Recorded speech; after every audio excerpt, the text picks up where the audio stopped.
Jadi kalau namanya Lensuk ini Bang Rifki sudah dekat dengan langsam kira-kira gitu Bang. Di publik ini cukup tidak menarik bagi publik dan sudah ada uji perpres tersebut Pak Pimpinan, sehingga kami usul itu hybrid itu yang terhormat Ketua Komisi 2 ke revisi undang-undang itu menunggu bos-bos partai katanya begitu. Tepuk tangan untuk beliau. Kita tunggu Bang. Wakil Ketua KPK Republik Indonesia Bapak Kasih sudah audiensi dengan pimpinan KPK Republik Indonesia, diterima oleh Bapak Wakil Ketua, kemudian juga Deputi dan jajaran Direktur, bahwa pada tahun 2025 dan 2026 ini Bapak seluruh DPRD ini 415 kabupaten satu persatu diundang oleh KPK Republik Indonesia untuk dicek atau di general check up anggaran-anggaran untuk DPRD, baik itu pokok-pokok pikiran, baik itu perjalanan dinas dan kegiatan-kegiatan yang lain. Sungguh ini adalah langkah yang baik karena yang bergerak adalah Deputi Korsubdah atau pencegahan. Kita tetap bertahan supaya untuk DPRD ini bagian pencegahan dan Deputi pencegahan membimbing pimpinan dan anggota DPR Republik Indonesia untuk lebih tertib dan lebih aman dan baik. Tepuk tangan untuk KPK. Karena kalau kelempar dari situ Pak, ya, oleh karena itu salam hormat untuk Deputi Pencegahan Bapak, ya. Yang kami hormati Ibu Wakil Sulawesi Selatan, Ibu Fatmawati Rusdi. Tepuk tangan untuk beliau. Pada hari Senin kemarin kami diterima oleh Bapak Gubernur di rumah jabatan beliau dan beliau ada di Utara, dan hari ini alhamdulillah semoga Ibu sehat. Salam Pak Gubernur, dan Sulsel habis viral Pak yang tanam pisang tapi udah pasti terkendali. Tepuk tangan untuk Ibu Wakil Gubernur. Bapak Brigjen Dr. Gideon Arif Setiawan, terima kasih Pak Jenderal, sehat dan Sulsel kondusif. Dandim 1408 Makassar, Bapak Kolonel Ino Dwi Setio Darmawan, terima kasih Bapak. Bapak Kapolres Tabes Kota Makassar, Kombes Arya Perdana, terima kasih Pak Kapolres Tabes. Ketua DPRD Provinsi Kalimantan Timur, Bapak Dr. Hasanuddin Masud. Hampir keliru sebut Pak Rudi Masud tadi. Ternyata kakaknya Pak Rudi Masud beliau, ya. Tepuk tangan untuk beliau.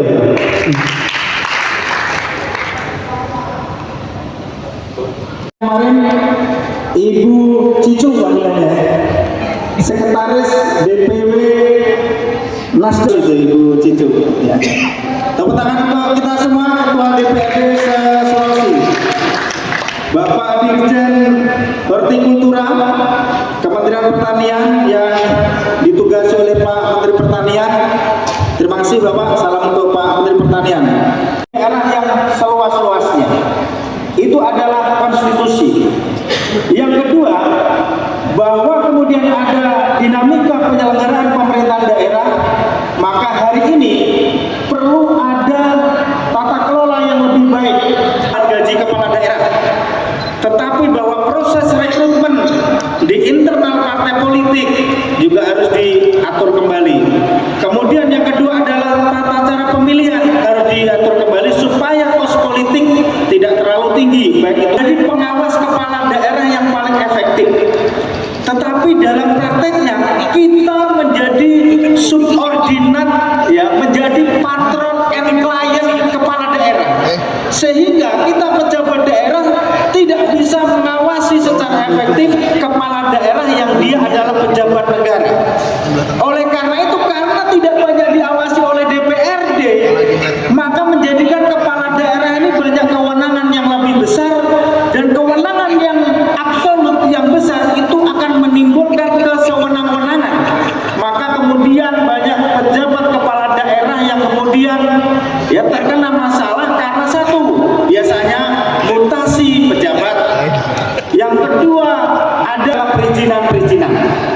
Jadi 3 hal itu tidak diawasi oleh DPRD, Pak Wakil Ketua KPK, karena pengawasan DPRD sangat minim. Kalau kamu nggak kasih anggaran bagaimana? Tidak dikasih anggaran bagaimana? Jadi sangat kemudian membuat DPRD ini lemah. Di DPRD hanya stempel dan seperti kelasnya OPD.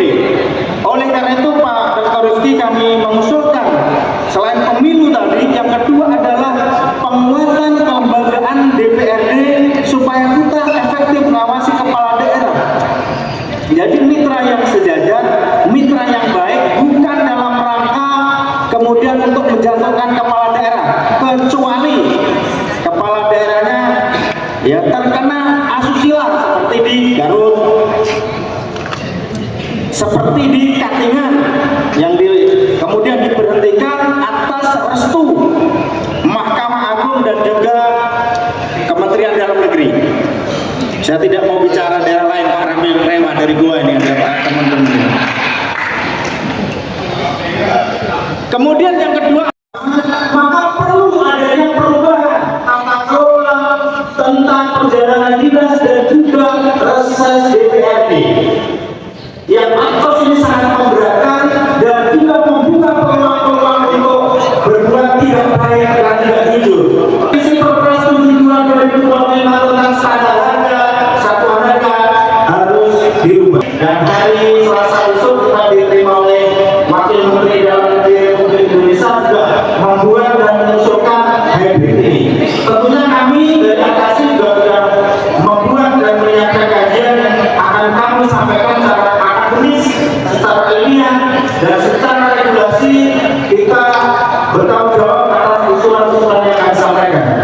Oleh karena itu, kepada semua tamu undangan yang terhormat, para peserta kegiatan hari ini, Rakorwil, salam hormat dari kami dari Akasi.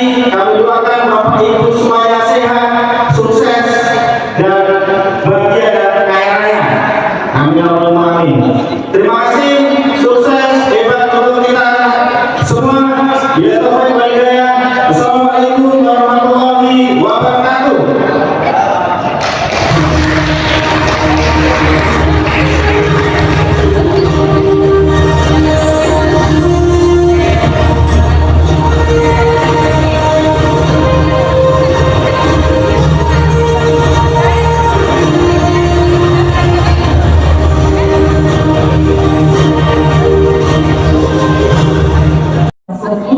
Sambutan yang diberikan.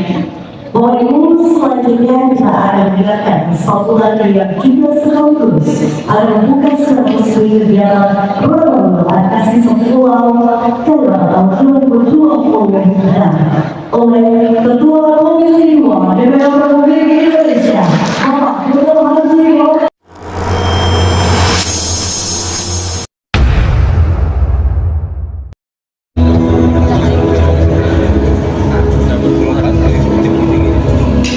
Assalamualaikum warahmatullahi wabarakatuh. Selamat pagi, salam sejahtera untuk kita semua. Shalom, Om Swastiastu, Namo Buddhaya, salam kebajikan.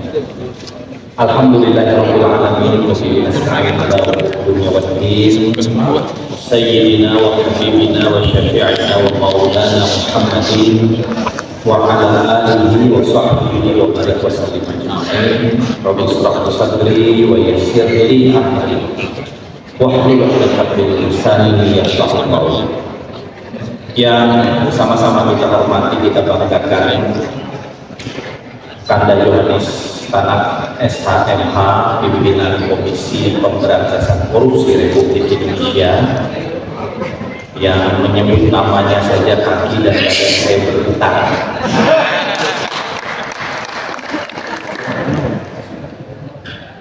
Bergetar itu tidak mesti orang yang salah, Pak. Orang yang jatuh cinta pun kadang kala bergetar. Yang sama-sama kita hormati Ibu Wakil Gubernur Provinsi Sulawesi Selatan, kakak saya, Kakak Fatmawati Rusdi, beserta seluruh jajaran dan Forkopimda Provinsi Sulawesi Selatan, Wabil khusus adalah saya tercinta adalah Dr. Indi Haja Andi Rahmatika Dewi Justisia Iqbal, Ketua DPRD Provinsi Sulawesi Selatan. Dua-duanya harus disebut nama Pak Kapolda karena kami satu partai. Mohon maaf maksudnya warna baju saya ini sudah tidak terlalu biru tua, akan biru muda. Sama sekali tidak menandakan bahwa ada keinginan berpindah partai. Yang saya hormati Kanda Ketua DPRD Provinsi Kalimantan Timur, ini saya kira mewakili Asosiasi Pimpinan DPRD Provinsi seluruh Indonesia, DPRSI, Kanda Hasanuddin Masud, Ketua Umum dan seluruh jajaran AKASI yang saya hormati dan muliakan Bapak Ibu sekalian yang berbahagia. Pertama saya mengucapkan terima kasih kepada Banjarmasin di Provinsi Kalimantan Selatan, dan baru kali ini saya bisa menghadirinya di Kota Makassar, Provinsi Sulawesi Selatan. Saya tadi agak grogi Bapak Ibu sekalian di Makassar ini. Tadi saya sudah mempersiapkan diri sebelum masuk ruangan, saya sudah ke toilet, saya sudah siap. Begitu wakil gubernur dan ketua DPRD masuk, tiba-tiba saya yang izin lagi. Saya nggak tahu saya harus ngomong apa hari ini. Terlebih dari AKASI banyak sekali pesan yang harus ditindaklanjuti oleh Komisi 2 DPR RI sebagai pembahas dan pembentuk undang-undang dalam ruang lingkup pemerintahan daerah.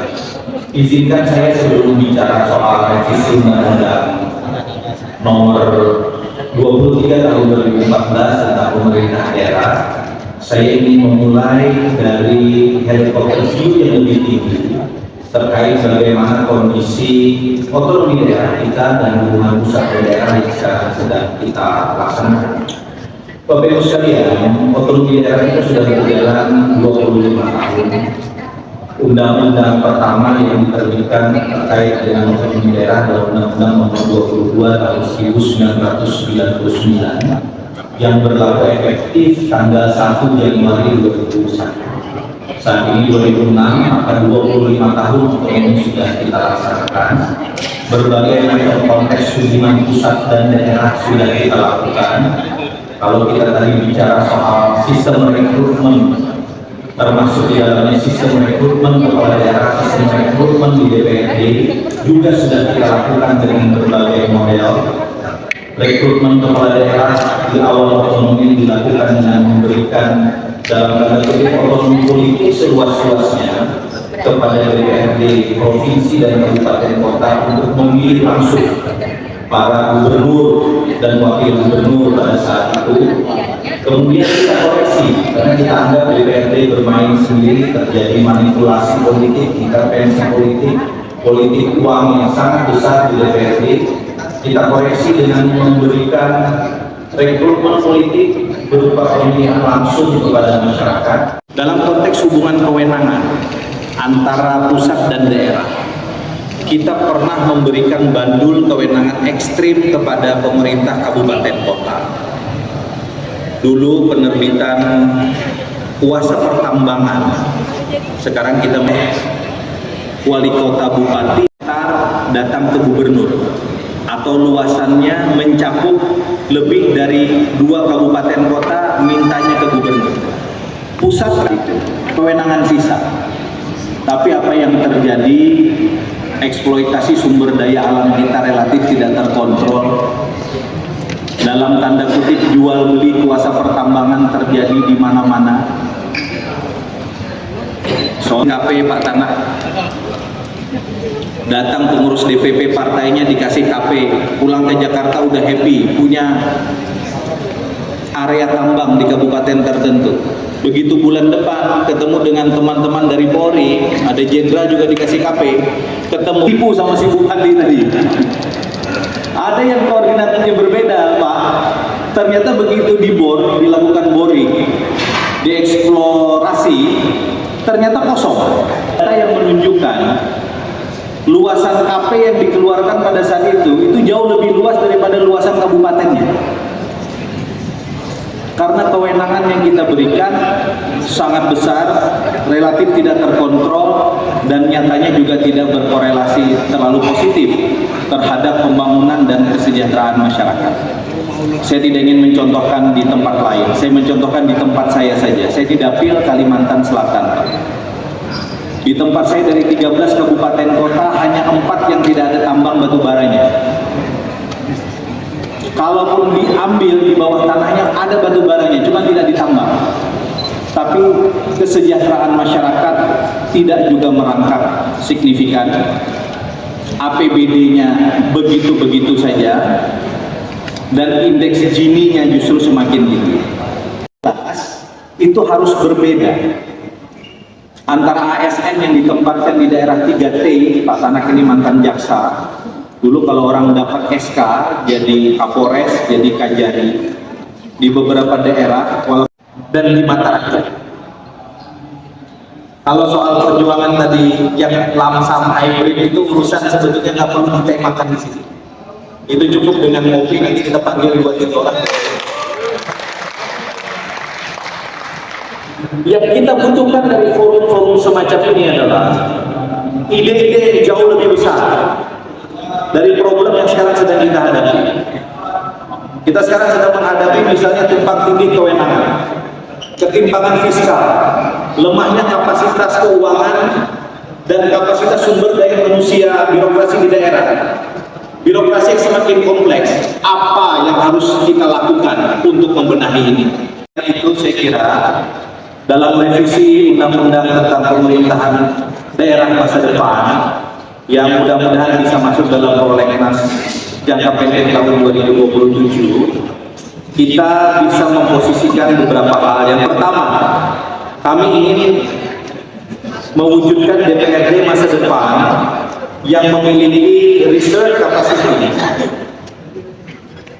DPRD kita tuh harus punya research capacity. Kalau di DPR RI, Bapak Ibu sekalian, kami itu diuntungkan. Karena setiap anggota DPR RI itu punya tenaga ahli minimal master. Kalau di setiap alat kelengkapan dewan rata-rata doktor. Jadi kalau rapat dengan counterpart, dia punya data, kita juga bisa bikin data sendiri. Karena research kapasitinya didukung oleh kelembagaan dan keuangan yang cukup. Saya tidak tahu, tapi setahu saya, sependek pengetahuan saya, beberapa DPRD tidak dilengkapi dengan research capacity yang memadai. Sekwan itu satu unit penting, tetapi research capacity juga penting. Kami ingin state nanti ini di undang-undang agar Bapak Ibu sekalian, sekali lagi kapasitas pengawasan legislasi dan anggarannya semakin baik. Asimetris, salah satunya adalah berdasarkan data dari Kementerian Keuangan dan Kementerian Dalam Negeri, ada 39 kabupaten kota di Indonesia yang saat ini sudah di-create sedemikian rupa, diefisiensikan sedemikian rupa APBD-nya, mereka tetap tidak memungkinkan melakukan pembangunan karena tersandra kewajiban untuk membayar gaji pegawai. Kabupaten Lamandau APBD 700 miliar, 600 miliar bayar gaji pegawai. Ini kalau tidak diintervensi dari pusat dengan memberikan transfer APBN kepada daerah-daerah seperti ini, maka akan terjadi apa yang kita sebut dengan government stuck. Pemerintahan itu stuck. Pegawai kita gaji, tapi pegawai ini nggak bisa kerja karena dipanya kosong. P3K-nya mau kita berhentikan, kita punya pikiran kemanusiaan dan stabilitas politik ekonomi. Nah, karena itu pilihannya kebijakan tidak bisa lagi menjadi sentralistik, tapi harus diberikan kebijakan yang bersifat asimetris. Kebijakan asimetris ini penting untuk Indonesia yang tentu tidak bisa diuniformitas, disamakan antara satu dengan yang lain. Kabupaten kota di Indonesia kira-kira apa ya? Karena tim saya sudah melakukan kajian, belum ada yang layak jadi counterpart di Indonesia. Saya juga harus bilang bahwa BUMD kita dari 1057 BUMD kita bermasalah, 70% bermasalah. Bermasalah itu ada yang rugi, sebagian impas. Setiap tahun datang ke DPRD ingin diberikan PND, penanaman modal daerah, tetapi penanaman modal daerah yang disuntikan dari APBD pada Komisi 2 DPR RI untuk menjadi bridging kepentingan daerah dan pusat, dan itu sebuah kehormatan bagi kami. Kami berupaya untuk memperjuangkan apa yang selama ini menjadi aspirasi dari Asosiasi DPRD Kabupaten seluruh Indonesia, dan kami berharap tentu advokasi bisa melakukan setidaknya 4 hal. Yang pertama, terus mendengarkan dan memperjuangkan aspirasi daerah kepada kami semua di tingkat pusat dalam rangka penyempurnaan regulasi yang ada, baik undang-undang maupun peraturan perundang-undangan yang lain. Yang kedua, advokasi kami berharap bisa menjadi pemekuat otonomi daerah dalam kerangka Negara Kesatuan Republik Indonesia. Yang ketiga, tentu kita sama-sama bermimpi dan ingin mewujudkan DPRD yang semakin kuat sebagai representasi rakyat dan mitra strategis pemerintah daerah. Saya ingin menggarisbawahi 2 hal, representasi rakyat dan mitra pemerintah daerah. Jangan sampai kita dianggap tidak merepresentasikan rakyat, dan jangan sampai dianggap oleh eksekutif bukan mitra strategis. Karena itu memang kita harus empowering ourselves. Kita harus empowering diri kita, mengencourage diri kita agar kita memiliki positioning yang baik dan bergaining posisi yang baik. Kita tuh kadang cuma punya bergaining posisi kalau mau pembahasan APBD. Di luar itu kayaknya bergaining kita masih agak lemah. Yang keempat, menghadirkan tata kelola pemerintahan yang efektif, accountable, inovatif, dan berorientasi pada kesejahteraan rakyat. Narasi-narasi yang bicara soal ini, kalau bisa kita perbanyak agar rakyat juga memberi simpati dan kepercayaannya kepada lembaga kita. Berdasarkan banyak survei yang dilakukan oleh lembaga-lembaga survei kredibel di Indonesia, 2 institusi yang paling tidak dipercaya oleh rakyat, dan itu kita berada di dalamnya. Yang pertama adalah partai politik, yang kedua adalah lembaga parlemen. Nah, karena itu tugas kita bersama untuk membenahi ini, karena kepercayaan rakyat bukan hanya sumber kekuasaan kita, tetapi juga menjadi harapan kita untuk kita melakukan perbaikan bagi Indonesia di masa yang akan datang. Akhirnya dengan mengharap rahmat dan ridho Allah Subhanahu wa Ta'ala, Tuhan yang Maha Esa, acara Rakorwil Advokasi se-Sulawesi, mari kita buka dengan sama-sama membaca basmalah. Bismillahirrahmanirrahim. Billahi taufiq wal hidayah. Assalamualaikum warahmatullahi wabarakatuh. Selamat pagi, salam sejahtera untuk kita semua.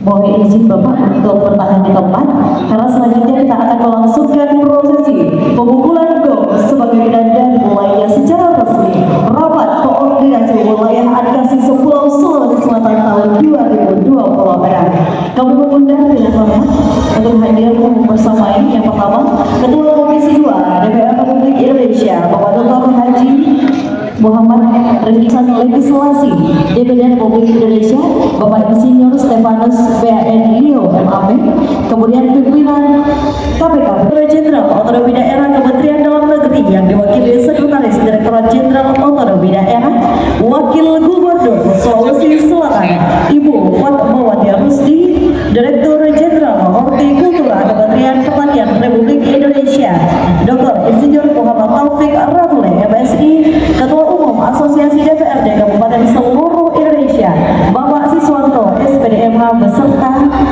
jajaran pengurus advokasi. Selanjutnya Ketua DPRD Provinsi Sulawesi Selatan, Ketua Panitia Rakorwil Advokasi Pulau Sulawesi Bapak Medi, diminta untuk bergabung dalam sesi foto bersama.